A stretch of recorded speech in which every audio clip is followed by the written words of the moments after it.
الحمد لله رب العالمين والصلاة والسلام على سيد الأنبياء والمرسلين وعلى آله وأصحابه أجمعين ومن تبعهم بإحسان إلى يوم الدين. أما بعد، فعن أم المؤمنين أم عبد الله عائشة رضي الله عنها قالت: قال رسول الله صلى الله عليه وسلم: يغزو جيش الكعبة فإذا كانوا ببيداء من الأرض يخسف بأولهم وآخرهم. قال: قلت يا رسول الله، كيف يخسف بأولهم وآخرهم وفيهم أسواقهم ومن ليس منهم؟ قال: يخسف بأولهم وآخرهم ثم يبعثون على نياتهم. متفق عليه.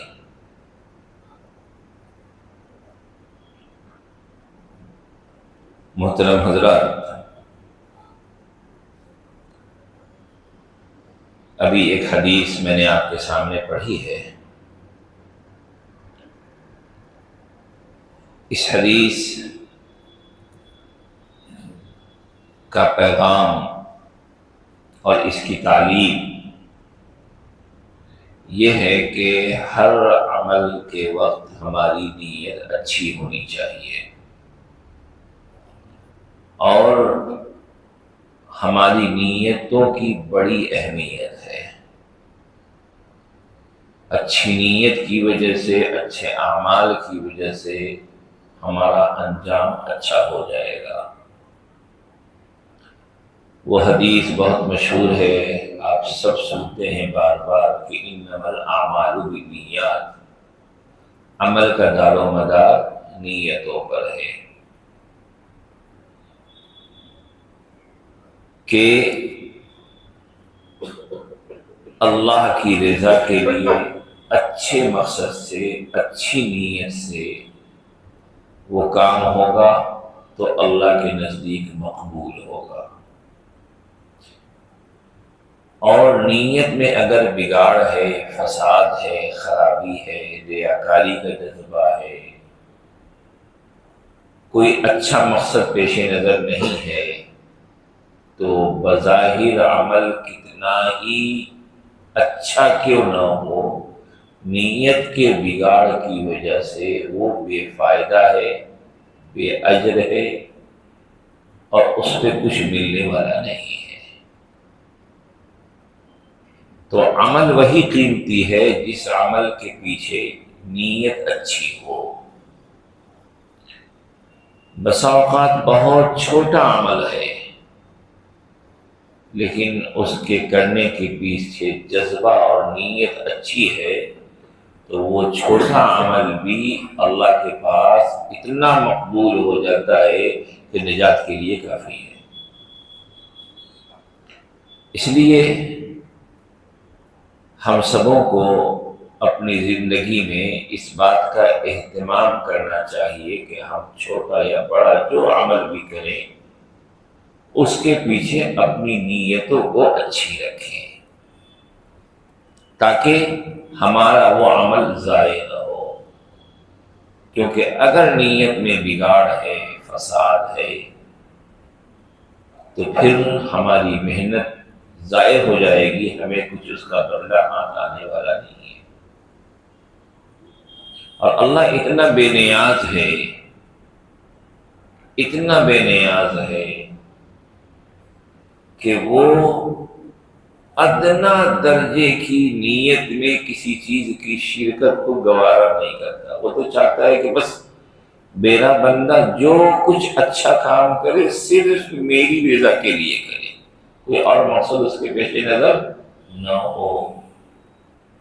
ایک صحابی آئے، کہا: یا رسول اللہ، ارأیت رجلا غزا یلتمس الاجر والذکر، کیا خیال ہے آپ صلی اللہ علیہ وسلم کا اس شخص کے بارے میں جو غزوے میں جاتا ہے یلتمس الاجر والذکر، وہ اجر بھی چاہتا ہے، ثواب بھی چاہتا ہے اور شہرت بھی چاہتا ہے. کہ اللہ بھی راضی ہو جائے، اس عمل کا ثواب بھی ہمیں ملے، اور ایک غازی کی حیثیت سے ہمارا شمار بھی ہو۔ اس کے پیش نظر ثواب کا حصول بھی ہے، لیکن ساتھ ساتھ دوسرا مقصد بھی ہے۔ کیا ملے گا اس کو؟ نبی اکرم صلی اللہ علیہ وسلم نے فرمایا لا شیء لہ، اس کو کچھ نہیں ملے گا۔ پھر دوبارہ انہوں نے وہی سوال کیا، پھر آپ نے جواب دیا لا شیء لہ، کچھ نہیں ملے گا۔ پھر تیسری بار انہوں نے یہی سوال کیا، آپ صلی اللہ علیہ وسلم نے یہی جواب دیا لا شیء لہ۔ پھر آپ نے فرمایا کہ اللہ تو صرف اسی عمل کو قبول کرتا ہے جو صرف اور صرف اس کی رضا کے لیے ہو، اور جس چیز میں اس کی رضا کے ساتھ کوئی اور دنیاوی ادھر ادھر کا مقصد شامل کر دیا گیا تو پھر اللہ اس عمل کو قبول نہیں کرتا ہے، چھوڑ دیتا ہے۔ کیا پیغام میرا؟ جہاں ہم عمل کرتے ہیں اللہ کی توفیق سے، وہاں ہم اپنے اعمال کو اپنے لیے آخرت کا ذخیرہ بنانے کی بھی کوشش کریں، اور اس کے لیے یہی ایک راستہ ہے کہ عمل کرتے ہوئے ہم اپنی نیت کو صاف بہتر بنانے کی کوشش کریں، ورنہ تھوڑی سی گڑبڑی کی وجہ سے محنت تو ہم کر لیں گے لیکن اس کا انعام نہیں پائیں گے۔ انعام کو پانے کے لیے نیت کی حفاظت کرنی ہے۔ اسی لیے علماء نے لکھا کہ عبادات کے کرتے وقت ان تمام چیزوں سے انسان کو بچنا چاہیے جو کسی درجے میں اس کی نیت کو مجروح کر سکتے ہوں۔ ان تمام چیزوں سے بچنا چاہیے جو کسی درجے میں اس کی نیت کو میں کوئی غلط نیت کو وہ چیز شامل کر سکتی ہو۔ ایسی تمام چیزوں سے بچنا چاہیے، کیونکہ ہم انسان ہیں، ہم نادان ہیں، بسا اوقات شیطان کسی راستے سے ہم تک گھسنے میں کامیاب ہو جاتا ہے۔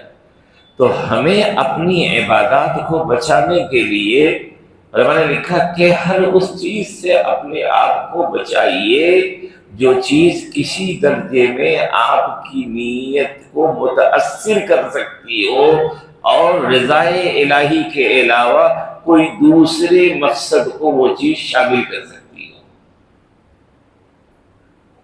مثال کے طور پر علماء نے لکھا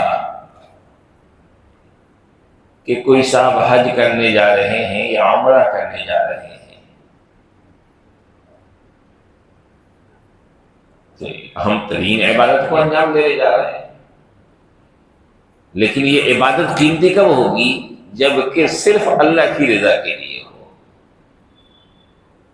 تو کہا کہ سفر سے پہلے اپنے پروگرام کی زیادہ تشہیر نہ کیجیے، ان کو بتاتے نہ پھریے، اور اس موقع پہ زیادہ دعوتوں کا اور اس کا مختلف چیزوں کا اہتمام نہ کیجیے، اور ہر اس کام سے بچیے جس سے آپ کے اس عمل کی تشہیر ہوتی ہو، کیونکہ کہیں نہ کہیں شیطان ان اعمال کے ذریعے آپ کی نیت کو متاثر کر دے گا، اور جہاں نیت میں خرابی آئی، دل میں بڑائی کا احساس آ گیا، تو پھر وہیں سے گویا کہ آپ کے اعمال کی بربادی شروع ہو جائے گی۔ لیکن آج کل نیتوں کو جتنا بچا کے اچھا بنانے کی کوشش کرنی چاہیے اپنی عبادات کو بچانے کے لیے، ہم اپنے نیک اعمال کو اپنے ہاتھوں ضائع کرنے کی خوب کوششیں کرتے ہیں۔ یہ بے نادانی ہے، یہ بے وقوفی ہے کہ اللہ نے توفیق دیا اور خود اپنے اعمال کو اب ضائع کریں۔ یہ نادانی کی سبب کیا ہے کہ انسان اپنے خزانے کو لٹا دے. اسی لیے فرمایا آپ حج کرنے جا رہے ہیں، عمرہ کرنے جا رہے ہیں، اپنے رضا اللہ کو راضی کرنے جا رہے ہیں، اپنے گناہوں سے خود کو پاک کرنے جا رہے ہیں، اس کی تشہیر والا کوئی کام نہ کیجیے، سوشل میڈیا پہ اس کے فوٹو شیئر نہ کیجیے. کیوں؟ آپ جس کی رضا کے لیے جا رہے ہیں وہ آپ کے اعمال کو، آپ کے اٹھنے بیٹھنے، آپ کے حرکات سکنات کو دیکھ رہا ہے، بس اسی کو دکھائیے کیونکہ آپ اس کی طرف جا رہے ہیں.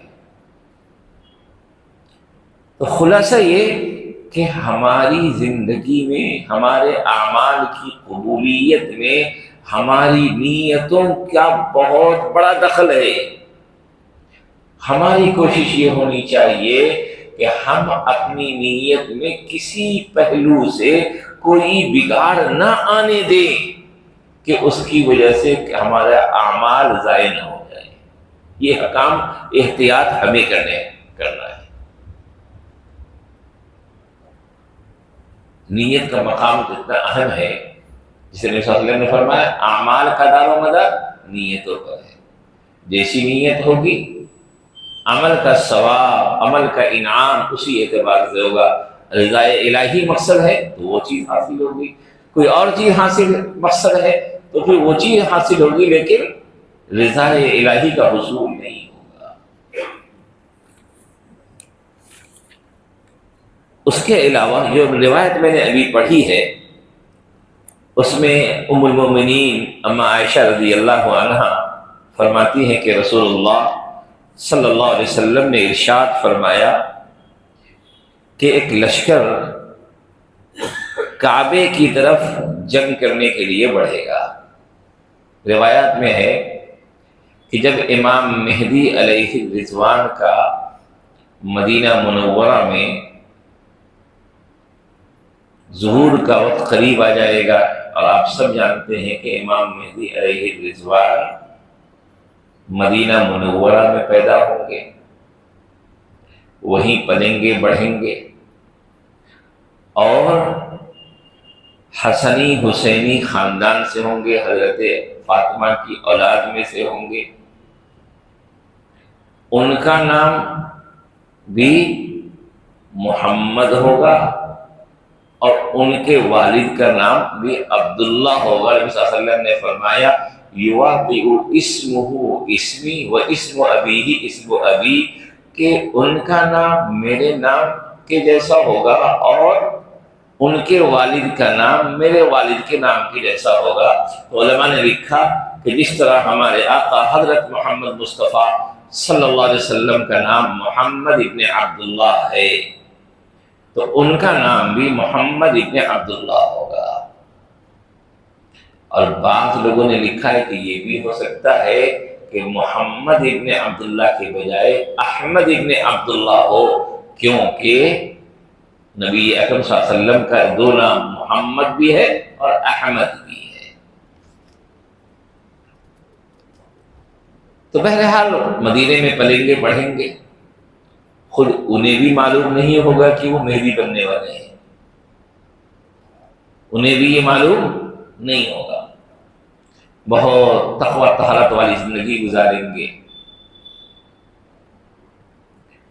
سفیانی نام کا ایک بادشاہ عرب کے علاقے میں ظاہر ہوگا جو بہت خون خرابہ کرے گا اور مختلف علاقوں سے خون خرابہ کرتے کراتے وہ مدینہ منورہ تک پہنچ جائے گا.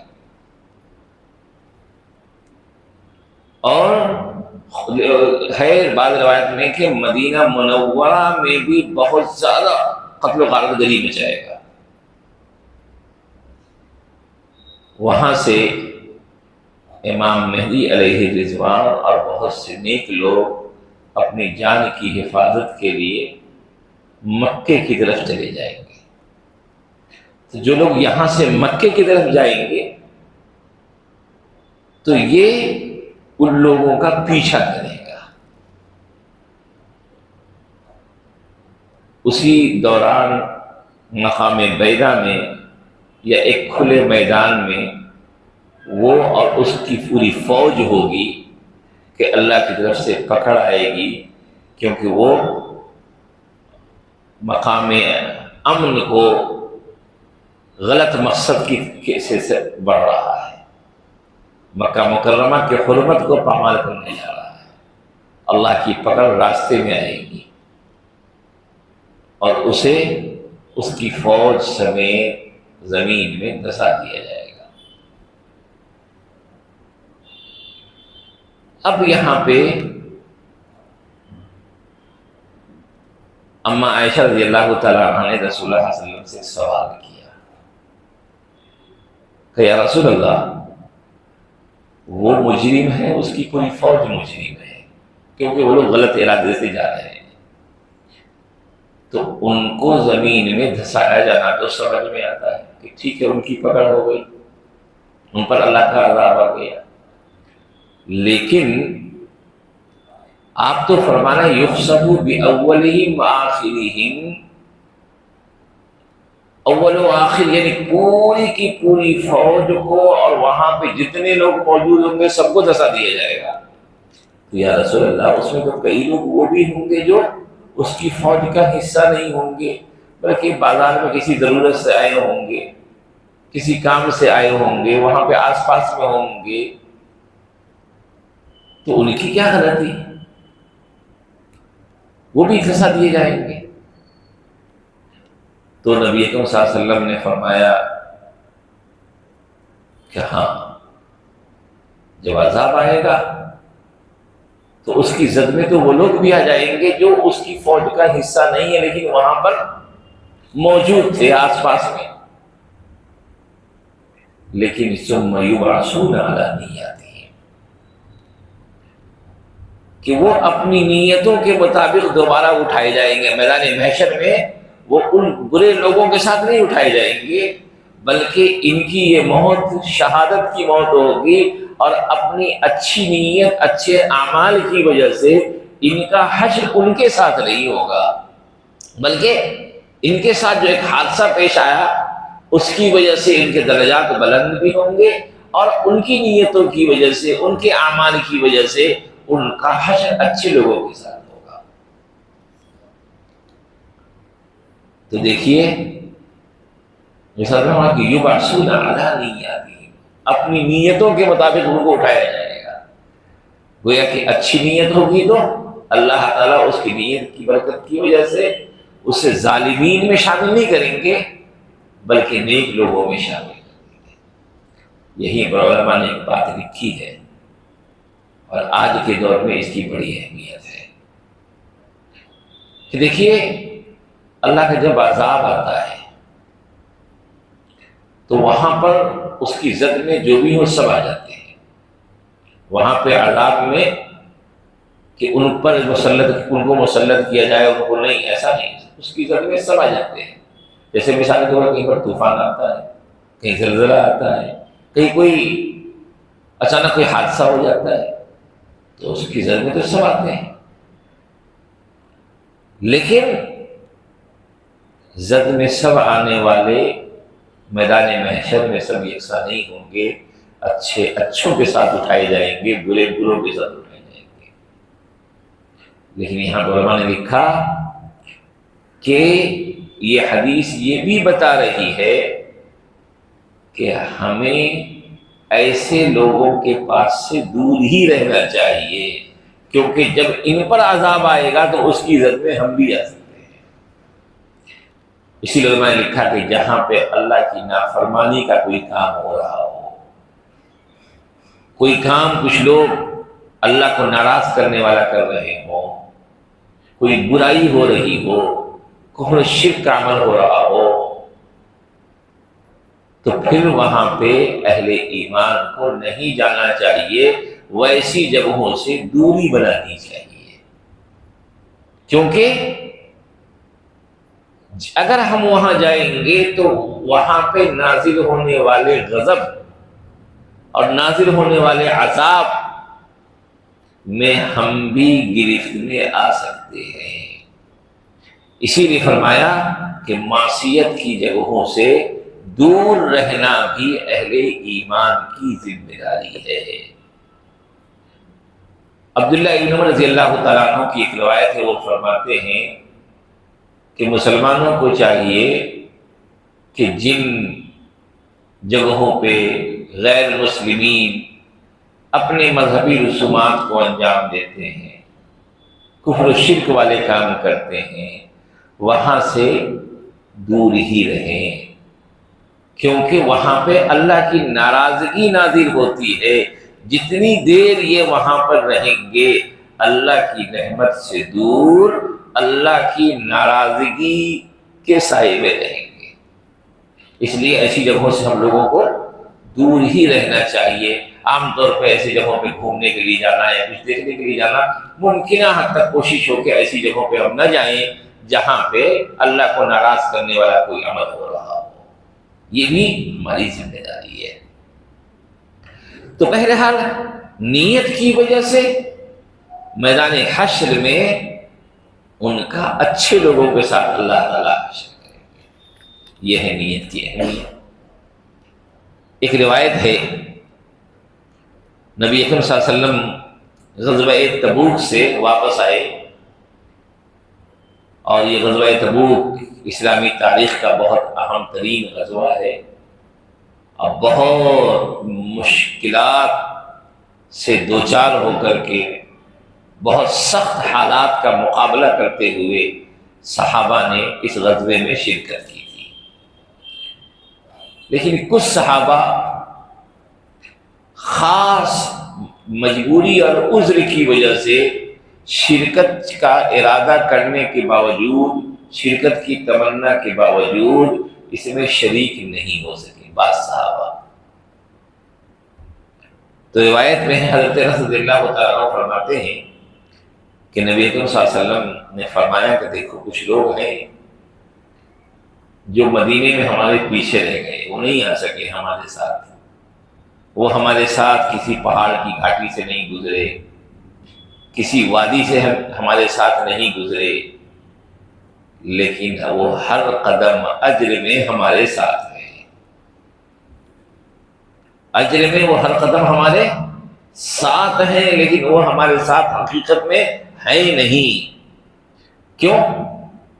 حبسہم العذر، کہ وہ شرکت کرنا چاہتے تھے، ان کی نیت اچھی تھی، اس ثواب کو حاصل کرنا ان کے ارادے میں شامل تھا، وہ تمنا رکھے ہوئے تھے کہ ہم یہ نیکی کریں گے، لیکن عذر کی وجہ سے وہ اس کام میں شریک نہ ہو سکے، اس نیکی کو نہ کر سکے، تو اللہ نے ان کی اچھی نیت کی وجہ سے ان کو ثواب میں ان لوگوں کے ساتھ کر دیا جو اس عمل کو انجام دے رہے ہیں۔ کیا پتہ چلا کہ ہماری نیت بہت قیمتی ہے۔ خیر کے حوالے سے ہم اچھا جذبہ رکھیں گے، اچھی نیت رکھیں گے، اللہ کروا لیں گے وہ کام، بڑی اچھی بات ہے، ثواب مل جائے گا۔ لیکن اگر ہماری اچھی نیت کے باوجود کسی عذر کی وجہ سے، حالات کی وجہ سے، مجبوری کی وجہ سے ہم اس کام کو کرنے سے قاصر رہ گئے، تو جو اللہ قاصر رکھے گا ہماری مجبوری کو دیکھتے ہوئے ہمیں ثواب سے محروم نہیں کرے گا، ہمیں ثواب اس کا مل جائے گا۔ اسی لیے اپنے عزائم اور ارادے خیر کے حوالے سے بہت اچھے رکھنے چاہیے۔ کیا لگتا ہے اچھے ارادے رکھنے میں؟ اللہ کرا لیں گے، بڑی اچھی بات ہے۔ نہیں ہو سکا تو ہم تو اصل میں اجر کے طلبگار ہیں، اجر کے حقدار ہو جائیں گے۔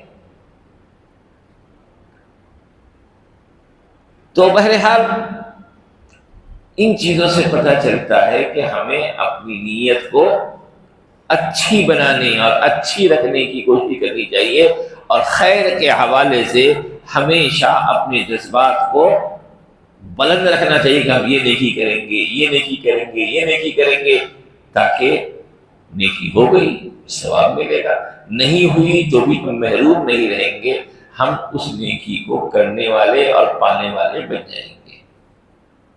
کیونکہ اللہ تعالیٰ کے بارے میں رسول اللہ صلی اللہ علیہ وسلم نے فرمایا ان اللہ لا ينظر الى اجسامکم ولا الى صورکم ولکن ینظر الی قلوبکم، اللہ تمہارے جسموں کو نہیں دیکھتا،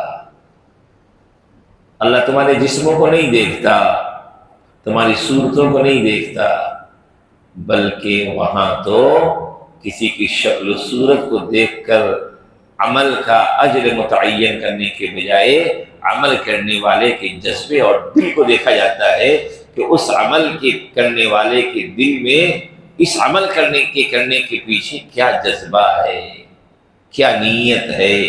جذبہ اچھا ہوگا، جذبہ نیک ہوگا تو وہ عمل اللہ کے یہاں بہت مقبول ہو جائے گا، اور جذبہ اچھا نہیں ہے تو پھر ہم کچھ بھی کر لیں، ہم اس عمل کا ثواب پانے والے نہیں بنیں گے۔ قیامت کے دن بہت سے لوگ ایسے آئیں گے،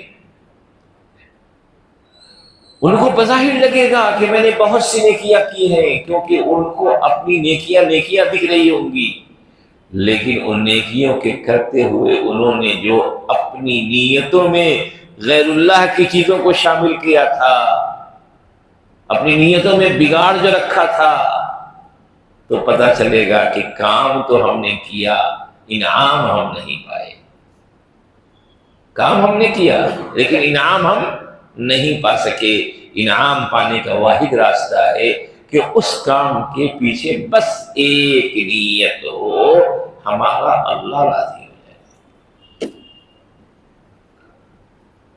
ہمارا اللہ راضی ہو جائے۔ اور اس دور کا یہ المیہ ہے میرے بھائیوں کہ لوگ نیکیاں تو کر رہے ہیں، لیکن جتنی زیادہ نیکیاں کرتے ہیں وہی نیتوں میں اتنا ہی کہیں نہ کہیں ہماری نیتیں داغدار ہیں، نیتیں داغدار ہیں۔ یا شیطان کچھ ایسا کراتا ہے کہ ہم خود اپنی نیکی کو اپنے ہاتھ سے جان بوجھ کر کے محنت کر کے ضائع کرتے ہیں۔ جیسے مثال کے طور پر کسی سے اللہ تعالیٰ نے کسی کی مدد کروا دی، جہاں کوئی موقع آئے گا، جہاں کوئی ایسا موقع آئے گا، فوراً زبان سے کچھ ایسے الفاظ نکل جاتے ہیں، ارے میں نے تو اس کی یہ مدد کی تھی، یہ کیا تھا میں نے اس کے ساتھ میں نے یہ بھلائی کی تھی۔ قرآن نے کیا کہا؟ لا تبطلوا اعمالکم بالمن والاذی، لا تبطلوا صدقاتکم بالمن والاذی، کہ اپنی صدقات کو احسان جتلا کر، اذیت دے کر ضائع نہ کرو، باطل نہ کرو۔ کیوں؟ تم نے جو کیا ہے نیکی صدقہ، وہ اپنی بھلائی کے لیے، اپنی آخرت کی تیاری کے لیے کیا ہے، اس پر احسان نہیں کیا ہے۔ در حقیقت تم نے اپنے ذخیرہ آخرت کو جمع کیا ہے، اب تم احسان جتا دے رہے ہو، اپنی اس صدقے کی اور اس تعاون کی بنیاد پر اس پر ایک دباؤ بنا رہے ہو، گویا کہ اپنی نیکی کو تم ضائع کر رہے ہو، نیکی کو ضائع کر رہے ہو۔ آج کے دور میں بھائیوں، نیکیوں کے کرنے کے ساتھ نیکیوں کے ضائع کرنے کا رواج بہت بڑھ گیا ہے۔ بڑا افسوس ہوتا ہے مجھے ان لوگوں پر، بہت سی مرتبہ لوگ جائیں گے طواف کر رہے ہیں تو ویڈیو بنا رہے ہیں، تو کس کو دکھا رہے ہیں آپ؟ وہ تو وہ مقام ہے کہ وہاں ہر قدم گناہوں کے احساس میں، اپنے جرم کے اقرار میں آپ اتنے بوجھل ہو جائیں کہ آپ کو دنیا کی کسی چیز کی خبر نہ ہو، کہ آپ اپنی مغفرت کے بھکاری بن کے آئے ہیں اور رب کے دربار میں اپنے آپ کو بھکاری بنا کے پیش کر رہے ہیں کہ رب کریم مجھے معاف کر دے، میں سراپا گناہوں میں ڈوبا ہوا یہاں پاک ہونے کے لیے آیا ہوں۔ لیکن یہ احساس کسی کو نہیں رہتا کہ میں پاک ہونے آیا ہوں، میں کچھ پانے آیا ہوں۔ کیا ملا؟ یہ جذبہ نہیں رہا کہ ہم پاک ہونے یہاں آئے ہیں، کچھ پانے آئے ہیں، تو اس چکر کاٹنے سے کیا ملا کہ جس میں ہمارا دل جذبے سے خالی رہا، اور ہم ویڈیو بنا کے دکھا رہے ہیں. کس کو دکھا رہے ہیں بھائی؟ آج کے موبائل اتنا بڑا فتنہ ہے. اچھا لوگ ویڈیو بنا لیتے ہیں، کون دکھتا؟ ہر مرتبہ اتنی نئی چیزوں کی آمد ہو رہی ہے کہ پیچھے کی چیزوں کو دیکھنے کی توفیق کسی کو نہیں ہے. ایک صاحب کی شادی ہوئی، انہوں نے بڑے پیمانے پہ ویڈیو گرافی کی اپنی شادی میں، اچھا خاصا خرچ کیا. تو ان سے کسی نے پوچھا کہ بھائی وہ یہ ویڈیو بنائے تھے اور کافی خرچ کیے تھے، کافی اہتمام سے، تو اس کو کبھی باضابطہ اہتمام سے دیکھے کہ نہیں دیکھے؟ کیسا کیسا ویڈیو گرافی ہوئی، صحیح ویڈیو بنی نہیں بنی، کیا ہوا نہیں ہوا؟ اس نے کہا بھائی شادی کے بعد سے کئی مرتبہ سوچا لیکن ٹائم ہی نہیں مل رہا ہے کہ اس کو دیکھو.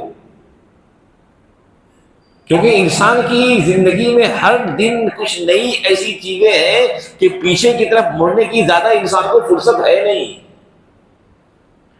آپ کے موبائل کی گیلری میں دیکھیے ہزاروں چیزیں پڑی ہوں گی، آپ ہر دن نئی چیزوں کو دیکھتے جا رہے ہیں، نئے اوقات گزارتے جا رہے ہیں، پیچھے مڑ کے دیکھنے والے بہت کم ہیں. کیا فائدہ اس گناہ بے لذت کا؟ کیا آپ نے گناہ بھی کیا، کوئی لذت بھی نہیں ملی آپ کو؟ یہ سب گناہ بے لذت ہے. رسول اللہ صلی اللہ علیہ وسلم کے روضے پہ جا رہے ہیں، ارے بھائی وہ روضہ تو وہ روضہ ہے کہ جہاں پہ اس احساس میں ڈوبے ہوئے آپ جائیں کہ پتہ نہیں ہماری حاضری قبول کی جاتی ہے یا ہمارے منہ پہ ماری جاتی ہے. اور ساتھ تو یہ ہونا چاہیے کہ اتنا گنہگار گندا انسان اس دربار میں حاضر کیسے ہو؟ میں کیا منہ لے کے جاؤں ان کے پاس کہ میں نے تو اپنے آپ کو سراپا ان کی نافرمانی میں لگا رکھا تھا، کیا منہ لے کے جاؤں؟ یہ جذبہ ہونا چاہیے. نہ یہ کہ جاتے وقت بھی اب سوچیے، کوئی ذرا تصور کیجیے آپ کی مجلس لگی ہو، کوئی بادشاہ کوئی نواب کہیں پر بیٹھا ہو، چیف منسٹر کی آفس میں کوئی جا رہا ہو اور ایسے ویڈیو بناتے ہوئے جا رہا ہو. کسی نواب کے دربار میں، کسی بادشاہ کے دربار میں کوئی جاتا ہے، وہاں تو ہاتھ پاؤں پورے باادب بنے ہوتے ہیں. دنیا میں یہ حال ہے، سب پورے باادب بنے رہتے ہیں کہ صاحب دیکھ لیں گے، ذرا کچھ ایسا ہوگا ویسا ہوگا. آپ اس دربار میں جا رہے ہیں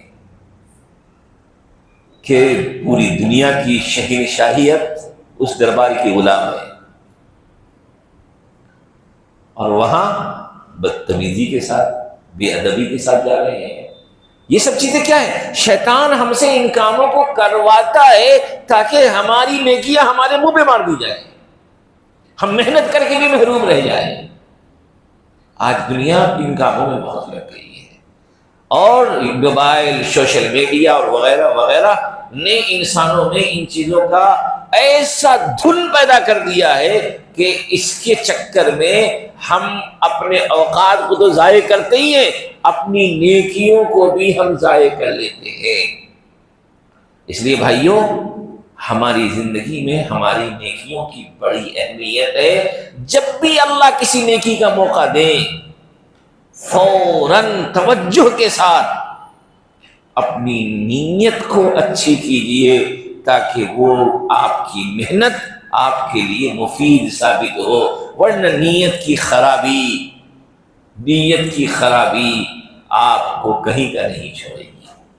بزرگوں نے لکھا ہے کہ نیت کی اتنی اہمیت ہے انسان کی زندگی میں کہ انسانی اعمال پر اور انسان کی زندگی کے عام احوال پر براہ راست اس کا اثر پڑتا ہے. کتابوں میں ایک واقعہ لکھا ہے کہ ایک بادشاہ یا کوئی نواب یا علاقے کا رئیس کسی باغ کے پاس سے گزر رہا تھا. تیز دھوپ تھی تو ایک باغ میں آرام کے لیے رکا، تو اس نے وہاں کے باغ کے مالک سے کہا کہ بھائی جوس پلاؤ. تو وہ باغ کا مالی جو بھی باغ کا مالک تھا وہ ایک گلاس میں جوس لے کر کے آیا، بہت لذیذ جوس، بہت عمدہ جوس، اور مقدار میں بھی بہت زیادہ۔ تو اس کے دل میں خیال آیا کہ کاش کہ یہ پاپ کسی طریقے سے میں حاصل کر لیتا، اتنا خیال آیا۔ بہرحال اس کا دل چاہا کہ اور مزید پیوں، تو اس نے کہا کہ بھائی اور تھوڑا مزید لے کر کے آؤ۔ اب جو لے کے آیا تو اس میں وہ مزہ نہیں، وہ مزہ نہیں۔ کہا کہ بھائی تم اسی درخت کا وہ اس سے پہلے جو لے کے آئے ہو وہ لے کر کے آؤ۔ اس نے کہا بھائی تو اسی درخت کا لے کے آیا ہوں، اسی پھل وہی ہے، درخت وہی ہے، سب کچھ وہی ہے۔ کہ نہیں، مزہ وہ نہیں ہے، مزہ وہ نہیں ہے۔ تو اللہ نے اس کی زبان سے ایک جملہ جاری کروایا کہ لگتا ہے صاحب کی نیت بدل گئی ہے، کہ پہلے نیت میں کھوٹ نہیں تھا، ظلم کا جذبہ نہیں تھا، تو اللہ نے وہی چیز ذائقے کی شکل میں عطا کیا، اور نیت کے بگاڑ آتے ہی اس چیز میں بگاڑ آ گئی۔ بعض علماء نے لکھا ہے کہ مثال کے طور پر کوئی ڈاکٹر ہے، اچھی نیت کے ساتھ اس جذبے سے کہ اللہ اس کو شفا کا ذریعہ بنا دے، لکھتا ہے دوا، تو وہی دوا شفا کا ذریعہ بن جاتی ہے، جبکہ دوسرا ڈاکٹر اچھی نیت سے وہ چیز نہیں لکھتا ہے تو وہی دوا شفا کا ذریعہ نہیں بنتی ہے۔ ہماری نیتیں ہماری زندگی میں بہت اہم کردار ادا کرتی ہے۔ بہت سی چیزیں ایسی ہیں جو حقیقت میں ان کا وجود ہے، لیکن وہ چیزیں ہمیں نظر نہیں آتی، لیکن ایک کنیکشن ہے۔ جیسے مثال کے طور پر برقی شعائیں ہیں، برقی شعائیں اپنا کام کر رہی ہیں، لیکن وہ شعائیں ہمیں دکھتی نہیں ہیں۔